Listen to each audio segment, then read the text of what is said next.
Hello student, स्वागत है आप सभी का आपके अपने चैनल में। जैसे कि आपको पता है, हम आपका बैक टू बैक पूरा सीरीज लेकर के आ रहे हैं। आप लोगों को बहुत सारे कमेंट्स आ रहे थे कि सर हमारा पूरा कंप्लीट करवाइए, आपके first paper, second, third, fourth and fifth पांचों पेपर आप कंप्लीट करवाइए एंड उससे रिलेटेड आप बैक टू बैक वीडियोस लाइए। तो इसी के लिए मैं आपके लिए बैक टू बैक वीडियोज ला रहा हूँ। अभी जल्द ही हमने फर्स्ट पेपर का आपका तीसरे चैप्टर का वीडियो अपलोड कर दिया है एंड सेकंड चैप्टर के भी सेकंड पेपर का भी फर्स्ट चैप्टर, थर्ड पेपर का भी फर्स्ट चैप्टर अपलोड हो चुका है। तो आज हम फोर्थ पेपर स्टार्ट करने वाले हैं एंड आपका फर्स्ट चैप्टर लेकर के आने वाले हैं एंड आपको समझाने वाले कि मतलब क्या चीजें हैं, किस तरह से आपको पढ़ना है, क्या एग्जाम में पूछे जा सकते हैं। ओके, तो अगर आप पहली बार चैनल पे आए, एक बार जाकर के जरूर देखना। If you think it is valuable तो सब्सक्राइब कर सकते हो। ओके, चलो स्टार्ट करते हैं आज की वीडियो। आज की वीडियो हमारा पहला जो टॉपिक है एमए फर्स्ट ईयर के सोशियोलॉजी का पेपर नंबर 4 का चैप्टर नंबर 1। इसका नाम है भारतीय हिंदू समाज सामाजिक संगठन के दार्शनिक आधार। इसका नाम है भारतीय हिंदू सामाजिक संगठन के दार्शनिक आधार, यानी कि भारतीय जो हिंदू है उसका जो जीवन का संगठन है उसके दार्शनिक आधार क्या है, किस आधार पर हम समझ सकते हैं कि उनका जीवन किस तरह से डिफाइन किया गया है। क्योंकि आप देखोगे हिंदू धार्मिक संगठन को, वो एक दर्शन पर आधार है, यानी कि जिंदगी कैसे जीनी है, जिंदगी कैसी होनी चाहिए, वो एक दार्शनिक तत्व पर आधारित है। अगर हम बात करें भारतीय दर्शन की, तो दार्शनिक आधार भारतीय दर्शन का क्या है कि प्राचीन भारतीय सामाजिक व्यवस्था जो थी वो समन्वयकारी प्रवृत्ति को प्रोत्साहन देने वाली तत्वों से मिलकर बनी है। समन्वयकारी मतलब एक ऐसी व्यवस्था जहां पर सभी के लिए अधिकार हो, सभी को हक दिया जाए एंड जीवन ऐसा हो जहां पर सभी को सराउंड किया जा सकता हो, सभी के प्रति हमारा जो कर्तव्य हो, सभी के प्रति हमारा जो दायित्व हो, सब कुछ हम निर्वाह कर सके एंड एक आइडियल जीवन जिया सके, उसे कहते हैं हम समन्वयकारी प्रवृत्ति। भारतीय सामाजिक व्यवस्था का आधार एक बड़ी सीमा तक सैद्धांतिक है। भारतीय समाज का जो ये दार्शनिक आधार है ना, ये बड़ी मात्रा में सिद्धांतों पर आधारित है कि ऐसे ऐसे लाइफ होना चाहिए। आप देखोगे, अगर अभी इस टाइम की बात करोगे तो सैद्धांतिक जीवन से व्यक्ति एकदम से हट चुका है, या हिंदू जीवन को जो ये धार्मिक या दार्शनिक आधार है इससे लोग हट चुके हैं। अभी लोग इस तरह से सोच ही नहीं पा रहे हैं। लेकिन जो ये सिद्धांत बनाया गया, ये पूरा जो थ्योरी लिखा गया है, दार्शनिक आधार ये सैद्धांतिक है, यानी कि एक आइडियल लाइफ कैसे जिया जा सकता है, एक सिद्धांत पूरी तरह से बाकायदा दिया हुआ है कि अगर दर्शन के हिसाब से आपको अपनी जिंदगी जीनी है तो how you going to live, आप कैसा रहने वाले हो। तो दार्शनिक आधार जो है ये एक बड़ी सीमा तक क्या है, सैद्धांतिक है और उनकी वास्तविक भावना से अधिकांश व्यक्ति परिचित नहीं है। यानी कि जो भारतीय दर्शन का जो आधार है और इसकी जो वास्तविक भावना है कि ये क्यों बनाया गया है, इसके पीछे रीजन क्या है, इससे समाज में क्या चीजें अच्छी आ सकती हैं, इससे लोग दूर हैं, यानी कि लोगों को इसके बारे में नॉलेज नहीं है। लोग बहुत कम ही ऐसे लोग हैं जो इसके बारे में परिचित हैं, मैक्सिमम को पता ही नहीं है। लोगों को लगता है बस ये सिद्धांत चल रहा है, फालतू का बना दिया गया है, इसका कोई काम नहीं है, हम अपने जीवन में जैसा चाहे वैसा रहें, खुश रहें। बट इसके पीछे पूरी तरह से साइंटिफिक रीजन है, एक वैज्ञानिक रीजन है, जीवन में खुश रहने का एक तरीका है, एक सैद्धांतिक पूरी तरह से दर्शन स्थापित किया गया है। एंड आगे कह रहे हैं, इन आधारों से ऐसे समाजों का निर्माण में योग दिया है जिससे अधिकतम सामाजिक लाभ प्राप्त किया जाए। यानी कि जो दार्शनिक आधार दिए गए हैं, इन दार्शनिक आधारों का प्रयोग करके अगर हम अपना जीवन जी रहे हैं, हम अपना जीवन अगर व्यतीत कर रहे हैं, तो हम ऐसे समाज का निर्माण कर रहे होंगे जिससे एक समाज बेहतरीन लाभ ले सकता है, समाज एक अच्छे तरीके से रन कर सकता है और समाज में हर किसी को उसके दायित्व, उसके कर्तव्य, उसका हक, किसी भी चीज में कोई प्रॉब्लम नहीं होगी। सभी को एक दूसरे के प्रति प्रेम भावना से रहना, सारा कुछ डिफाइन है एक दार्शनिक आधार में। लेकिन क्या होता है, हम अभी इस टाइम की बात करें तो दार्शनिक आधार से कोसों दूर है, हमें पता भी नहीं है कि वो आधार शायद कुछ है भी या नहीं है। हम अपना जीवन जी रहे हैं, हमें विद्यालय में भेज दिया जाता है, बच्चे छोटे होते हैं, 3 साल के हुए विद्यालय में भेज दिया गया। उनके जीवन से रिलेटेड क्या चीजें हैं, बहुत कम क्षेत्रों में ही उनको उनके धर्म से या उनके दर्शन से इंट्रोड्यूस करवाया जाता है। बहुत कम ऐसे लोग हैं जिनका जेन्युइनली इंटरेस्ट होता है कि हम जान सके कि हमारी संस्कृति क्या थी, हमारा दर्शन क्या था, वो जाकर के कुछ चीजों को समझ पाते हैं एंड मैक्सिमम केसेज में ऐसा नहीं होता है।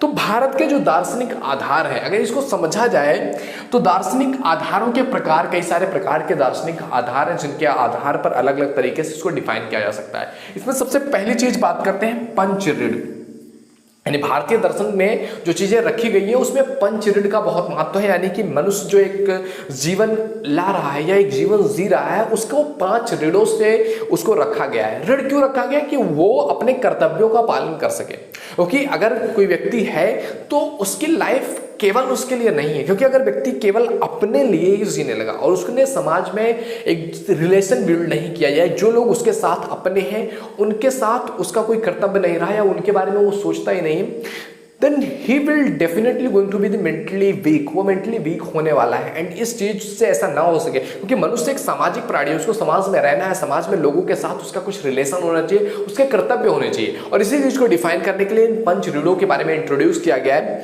जिसमें सबसे पहला ऋण है आपका ऋषि ऋण। ऋषि ऋण मीन्स जो ऋषि होते हैं, जो गॉड के बारे में, ईश्वर के बारे में हमें बताते हैं, हमने जीवन में कैसे जीना है उसके बारे में बताते हैं, जीवन में एक शिक्षा हमें देते हैं, तो उनके प्रति भी हमारा ऋण है, हमारा कर्तव्य है कि हम उनकी रिस्पेक्ट करें, उनके जो है वो जिस तरह से हमारे जीवन में वैल्यू ऐड कर रहे हैं, तो उनकी एक अपनी इंपॉर्टेंस है, उनकी इंपॉर्टेंस को समझें और उनको कभी भी बुरा बर्ताव उनके साथ ना हो, यानी कि उनका हमारे ऊपर एक अधिकार है, हम ऋणी हैं उनके कि उन्होंने हमें इस तरह से जीवन दिया, हमें इस तरह से चीज़ें समझाई जिससे कि हम एक अच्छे जीवन में लीड कर सकते हैं, एक अच्छा जीवन जी सकते हैं।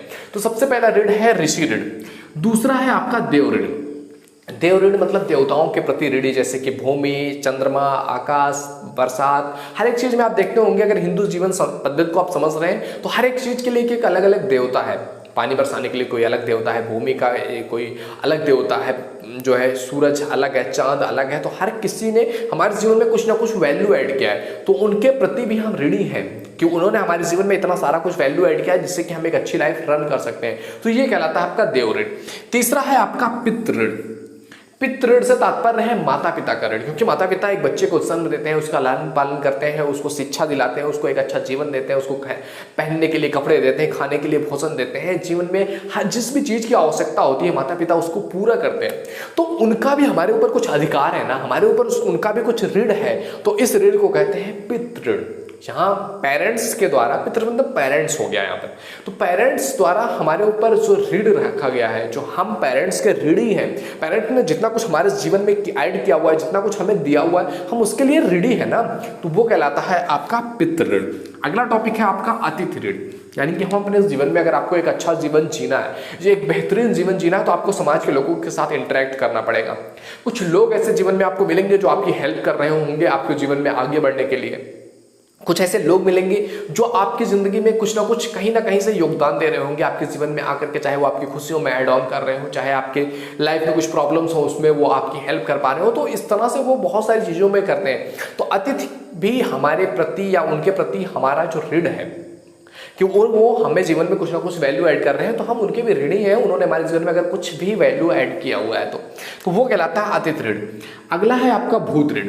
भूत ऋण से हमारा तात्पर्य है कि जैसे कि हमारे आने से पहले, इस जीवन से पहले कुछ लोग आए जिन्होंने इस तरह से कल्चर बनाया, वनस्पतियां थी, सूरज, चांद, पेड़ पौधे, एक नया कल्चर हमारे सामने मिला या हमें एक पूरी तरह से अच्छी चीजें मिल गई हैं जो हमारे पहले वाले लोगों का योगदान है, तो उनके प्रति भी हम ऋणी हैं, इसको कहते हैं हम भूत ऋण। अगला टॉपिक की बात करें, अगला है आपका पंच महायज्ञ, यानी कि इन्हीं लोगों के प्रति हम उनके ऋणी हैं, तो उनके ऋण को पूरा करने के लिए हमें कुछ ना कुछ करना चाहिए, और उसी पर आधारित है ये पंचयज्ञ। यानी कि जो हम ऋणी हैं उस ऋण को पूरा कैसे करोगे? ऐसे ऋणी रहते हुए ही जिंदगी से चले जाओगे? नहीं ना, हम पंच यज्ञ के माध्यम से उनके ऋणों को पूरा करने की कोशिश करते हैं, जिसमें सबसे पहला आता है भूत यज्ञ। यानी कि हमारे पहले आए हुए लोग या वनस्पतियों को जो वो लोग छोड़ करके गए हैं उसको हमें एक मेंटेन रखना, वनस्पतियों को हार्म ना करना, जीव जंतुओं को नुकसान ना पहुंचाना, ये ही है आपका भूत ऋण। यानी कि जिससे जो चीजें वो विरासत में छोड़ करके गए हैं उनको हम अपनी आने वाली जनरेशंस को दें, ये उनका यज्ञ है। पंच भूत यज्ञ के बारे में यही चीज है, इस तरह से आप करोगे तो आप अपना कर्तव्य निभा रहे होंगे। दूसरा है आपका अतिथि यज्ञ, यानी कि जिन लोगों ने भी आपकी जिंदगी में कुछ ना कुछ वैल्यू ऐड किया है, जो आपके अतिथि हैं या आपके घर पर आ रहे हैं या आपकी खुशियों में ऐड ऑन कर रहे हैं, उनके प्रति आप जो ऋण हो उसका पूरा करने के लिए आप यज्ञ कर सकते हो अतिथि, जिसमें आप उनको खिला पिला करके या उनके जीवन में आप भी वैल्यू ऐड करके उस जो ऋण है उससे बाहर आ सकते हो। अगला है आपका पितृ यज्ञ, यानी कि माता पिता जो हमारी ज़िंदगी में इतना सब कुछ करते हैं, हमारी ज़िंदगी में हमको आगे बढ़ाने के लिए, हमारी ज़िंदगी में खुशियाँ ऐड करने के लिए, हमारी ज़िंदगी में मतलब जो भी चीज़ें हो सकती हैं, जितनी भी चीज़ें आप सोच सकते हो, एक पेरेंट्स अपने बच्चे को हर एक चीज़ देने की कोशिश करता है विद देयर मैक्सिमम पॉसिबिलिटीज। जितना वो आपको दे सकते हैं, जितना भी दे सकते हैं, वो अपनी पावर से ज़्यादा आपको देने की कोशिश करते हैं। And they are the only person जो आप चाहते हैं कि आप उनसे ज़िंदगी में आगे बढ़ सको या आपकी ज़िंदगी इतनी बेहतर हो जो उन्होंने कभी ज़िंदगी में सोचा भी ना हो, आप उससे बेहतर अपनी ज़िंदगी में जी सको। ऐसे माइंडसेट केवल आपके पेरेंट्स ही आपके लिए रख सकते हैं। तो इस तरह से अपने जीवन में जो उन्होंने ये सब किया हुआ है, तो इसके लिए हमारा भी कर्तव्य है कि हम उनकी जिंदगी में खुशियां डालें। हम जब उस लेवल पर पहुंचे जहां उनको हमारी आवश्यकता है, उस समय हम अपना जितना भी योगदान दे सकते हैं उनको खुश रखने की कोशिश करें, उनकी रिस्पेक्ट करें। कभी भी किसी भी मौके पर कोई भी चीज हो सकती है, बट हमें कभी भी पूरी जिंदगी में कभी उनकी डिसरिस्पेक्ट नहीं कर सकनी है। हो सकता है किसी मौके पर हमारा जो सोच है, हमारा जो माइंडसेट है, या हमारा जो समझ है, हमारा जो अपना ओपिनियन है, उनके ओपिनियन से हो सकता है किसी टाइम पीरियड पर वो मैच ना कर रहा हो, लेकिन कभी भी इस वजह से या किसी भी वजह से उनकी डिसरिस्पेक्ट नहीं करनी है। हो सकता है ओपिनियन मैच ना करता हो, आप बाद में समझाओगे वो चीज समझ पाएंगे, ओपिनियन मैच कर पाएगा, लेकिन किसी भी वजह से कभी भी उनकी डिसरिस्पेक्ट नहीं करनी है। तो माँ बाप का रिस्पेक्ट करना, उनके जो भी आप उनके लिए ऐड ऑन कर सकते हो, जो भी चीज आप उनकी जिंदगी में खुशियां ला सकते हो, तो वो चीज करना कहलाता है आपका पितृयज्ञ। अगला है आपका ऋषि यज्ञ, यानी कि जिन लोगों ने भी आपकी जिंदगी में कुछ चीजें सिखाई हैं आपको, आपकी जिंदगी में जीनी कैसे, आपकी जिंदगी में ज्ञान नॉलेज, उनके प्रति भी आप ऋणी हो और उस ऋण को आपको पूरा करना है। उनके लिए भी आपको जो कर सकते हैं यज्ञ करना हो गया। ऋषि यज्ञ का तात्पर्य इसीलिए है कि उन्होंने जो आपके लिए किया है आप उसका एड ऑन कर रहे हो, उनकी रिस्पेक्ट करना हो गया, उनको समाज में अच्छी नजरों से देखना हो गया, उनको समाज में ले जाकर के इंट्रोड्यूस करना हो गया कि इन्होंने आपकी जिंदगी में वैल्यूज ऐड किया है, उनको क्रेडिट देना हो गया। अगली चीज है आपका देव यज्ञ, यानी कि देवताओं ने आपके लिए इतना सब कुछ किया है, तो आपको देवताओं का नमन करना, ईश्वर की पूजा करना, आराधना करना, अलग अलग चीजें जो आप कर सकते हो, ये चीजें आपको करना चाहिए, क्योंकि उन्होंने आपकी जिंदगी में इतना सब कुछ ऐड ऑन किया है। तो उनकी रिस्पेक्ट करना, उनकी पूजा करना, ये कहलाता है आपका देव यज्ञ। तो इस तरह से हमने देखा कि पंच ऋण क्या थे, और पंच ऋणों को पूरा करने के लिए आपको क्या करना है, पंच यज्ञ करने हैं। ओके, इसके बाद आता है आपका आश्रम। आश्रम व्यवस्था बहुत इंपॉर्टेंट है एक पुरुषार्थ जीवन जीने के लिए, एक जीवन में एक अच्छी लगन रखने के लिए, जीवन को एक सार्थक बनाने के लिए, पुरुषार्थ के लिए आश्रम व्यवस्था का होना बहुत इंपॉर्टेंट है। आश्रम व्यवस्था की शुरुआत हुई थी पुराने समय से ही हमारे लाइफ में, जब जीवन को बांटा गया है 100 वर्ष की एक कार्यशैली में कि हमारा जीवन 100 साल का होगा, और इसको 25 करके 4 भागों में बांटा गया, 4 पार्ट्स में बांटा गया, जिससे हमारे जीवन में 4 आश्रम इंट्रोड्यूस किए गए। पहला आश्रम है जिसमें हम ज्ञान अर्जित करते हैं, जिसको हम ब्रह्म आश्रम भी कह सकते हैं। दूसरा होता है आपका गृह आश्रम, गृहस्थ आश्रम। तीसरा है आपका संन्यास आश्रम। तीसरा है आपका वानप्रस्थ आश्रम, एंड फोर्थ है आपका संन्यास आश्रम। इस तरह से जीवन में 4 भागों में बांट दिया गया है आपके जीवन में कि इन आश्रमों से गुजरते हुए हम अपने जीवन में अलग अलग टाइम पीरियड पर, जैसे कि शुरुआत में हमें अगर जो हमारा आश्रम है जिसको हम ब्रह्म आश्रम कहते हैं, इसमें हम शिक्षा लेते हैं, शिक्षा ग्रहण करते हैं। दूसरा है आपका गृहस्थ आश्रम, जिसमें उन शिक्षा के माध्यम से हम अपने जीवन में क्या ऐड ऑन कर सकते हैं, अपनी जिंदगी में एक घर, एक फैमिली इंट्रोड्यूस करनी है, जिससे कि हमारी आने वाली जनरेशन भी चलती रहे। तो उसको किस तरह से जीना है, उसको जीना है। उसके बाद जो 50 प्लस के बाद 50 से 75 तक, उस समय पीरियड में, उस पीरियड में वानप्रस्थ यानी कि वनों में जाकर के तपस्या करना है। एंड फोर्थ है आपका संन्यास, जहां पर आपको मोक्ष की प्राप्ति के लिए निकल जाना है। तो इस तरह से 4 पार्ट में बांट करके आश्रम को हम समझ सकते हैं। एंड इसके बाद अगला टॉपिक आता है आपका पुरुषार्थ। पुरुषार्थ भी भारतीय दर्शन का या भारतीय जीवन में दार्शनिक आधार का बहुत महत्वपूर्ण चीज है।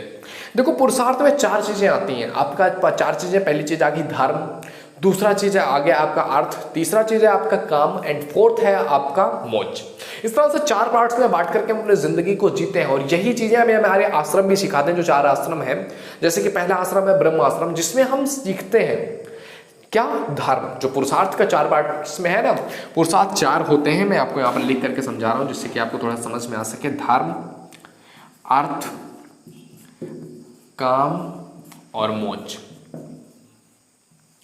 इस तरह से 4 पार्ट में हमारे पुरुषार्थ बटे हुए हैं। और जो पहला आश्रम है हमारा ब्रह्म आश्रम, ब्रह्म आश्रम में हम धर्म सीखते हैं कि क्या चीज़ें हमारे जीवन में इंट्रोड्यूस करनी है, हमें क्या क्या चीज़ें हैं, ज्ञान के बारे में हम जानते हैं, समझते हैं। इसके बाद दूसरा आता है अर्थ। ये अर्थ आप कब कमाओगे, जब आप गृहस्थ आश्रम में रहोगे। अर्थ मतलब क्या होता है, धन। तो गृहस्थ आश्रम में अगर आपको जीना है, आपको एक फैमिली रखनी है, तो उसके लिए आपको पैसे कमाने होंगे। तीसरी चीज है आपको काम की भावना जो आपके अंदर आ रही है, अयोनिक इच्छा। एंड फोर्थ है आपका मोक्ष। तो इस तरह से 4 पार्ट्स में बांटा गया है। जैसे कि पहले में धर्म, जहां पर आप चीजें सीखते हो, समाज को सीखते हो, किस तरह से जीवन जीना है वो सीखते हो, यानी कि जहां आप ज्ञान अर्जित करते हो वो कहलाता है आपका धर्म।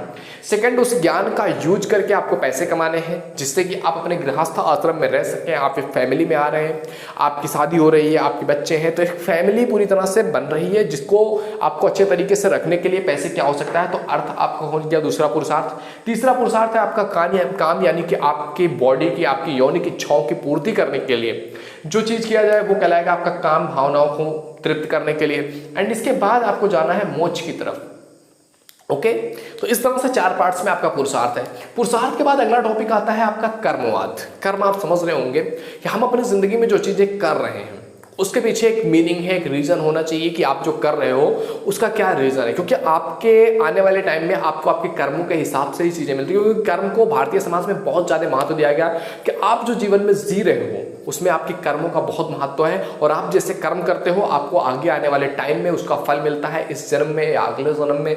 तो आपको आपके कर्मों के हिसाब से ही फल दिया जाएगा। तो कर्मों का बड़ा महत्व आ जाता है, जिसमें हम अलग अलग चीजें देखते हैं, अलग अलग कर्म जिस तरह से हम करेंगे, गलत करेंगे तो हमारे साथ गलत होगा, इस तरह की एक भावना है। एक कर्म को बहुत इंपॉर्टेंस दिया गया है। एंड कर्मों के माध्यम से बात किया जाता है कि जो कर्म हम निष्पक्ष भाव में आकर के करते हैं, यानी कि काम किया, कर्म किया, लेकिन उससे फल की इच्छा नहीं की कि हमें इससे क्या फल मिलेगा, हम अच्छा काम करते जा रहे हैं, तो वो मोक्ष की तरफ लेकर के जाता है। इन तीनों चीजों को करने के लिए आपको कर्म करना पड़ेगा, धर्म के लिए, अर्थ के लिए, काम के लिए।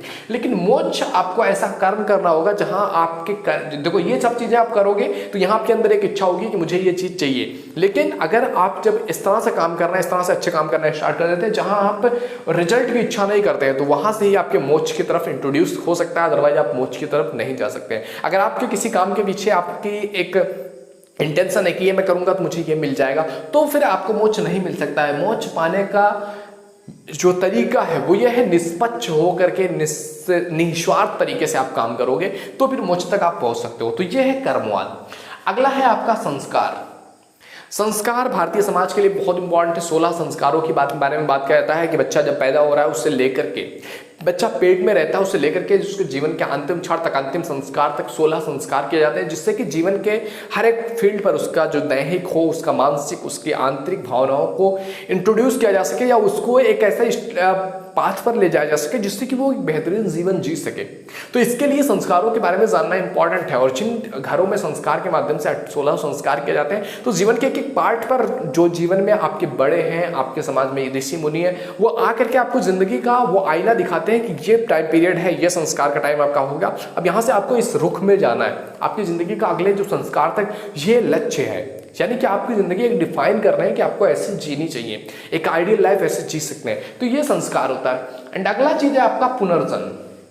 पुनर्जन्म का जो कॉन्सेप्ट है ये कर्म पर आधारित कॉन्सेप्ट है। एंड ये कॉन्सेप्ट लाया गया है जिससे कि व्यक्ति अपने जीवन में कर्म अच्छे कर सके। आप मान सकते हो कि पुनर्जन्म होता है या नहीं होता है, इस चीज पर डिबेट नहीं करना है। एंड मैक्सिमम केसेस में आप देखोगे पुनर्जन्म नहीं होने के संकेत ज्यादा मिल सकते हैं।